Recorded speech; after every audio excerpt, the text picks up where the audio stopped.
ایک بادشاہ کے کئی لڑکے تھے۔ ان میں سے ایک شہزادہ پست قد اور معمولی شکل و صورت کا تھا اور اس کے دوسرے بھائی قداور اور وجیح تھے۔ ایک دفعہ بادشاہ نے اپنے کمرو پرزن کو نفرت اور حقارت سے دیکھا۔ شہزادہ اپنی خداداد فراست سے باپ کے رویے کا سبب سمجھ گیا۔ اس نے کہا، ابا جان، چھوٹے قد والا عقل مند بلند قامت احمق سے بہتر ہے۔ جو چیز قد و قامت میں چھوٹی ہے ہو سکتا ہے کہ وہ قیمت میں زیادہ ہو، جیسا کہ بکری جسامت میں چھوٹی ہے لیکن حلال ہے، اور ہاتھی جسامت میں بڑا ہے لیکن حرام ہے۔ باپ ہنس پڑا اور سلطنت کے امراء و وزراء نے اس خیال کو پسند کیا۔ البتہ اس کے بھائی اس بات پر بہت رنجیدہ ہوئے۔ اس واقعہ کے چند روز بعد ایک طاقتور دشمن نے بادشاہ پر چڑھائی کر دی۔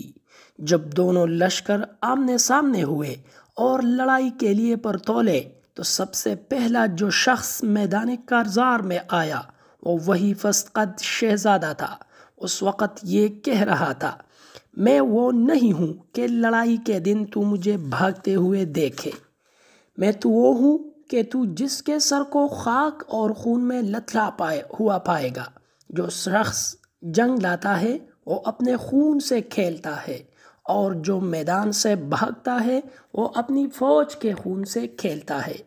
یہ شہزادہ دشمن کی پہنچ پر ٹوٹ پڑا اور اس کے کئی بہادروں کو مار گرایا۔ جب باپ کے پاس واپس آیا تو زمین بوس ہو کے کہا، آپ نے جب تک میرے ہنر کو اچھی طرح سے نہیں دیکھ لیا مجھے حقیر جانا۔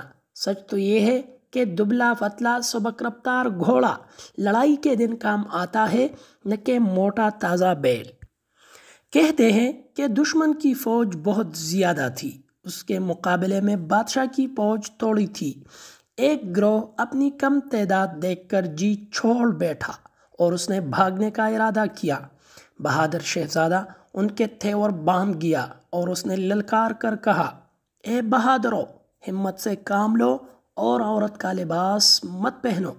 شہزادے کے جوش دلانے پر سواروں کے حوصلے بڑھ گئے اور انہوں نے مرنے مارنے کا تہیہ کر کے دشمن پر بڑے زور کا حملہ کیا۔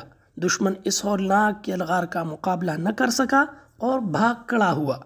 بادشاہ نے فرط مسرت سے شہزادے کے سر آنکھوں کو چوما، گلے سے لگایا اور اس کے بعد اس پر بےحد مہربان ہو گیا، یہاں تک کہ اسے اپنا ولی عہد نامزد کر دیا۔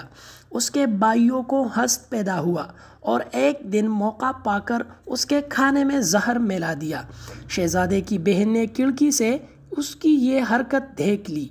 وہ بھی شہزادے کی طرح عقل مند تھی۔ شہزادے نے جوں ہی زہرآلود کھانے کا لقمہ اٹھایا، اس نے زور سے دروازہ کھٹکھٹایا۔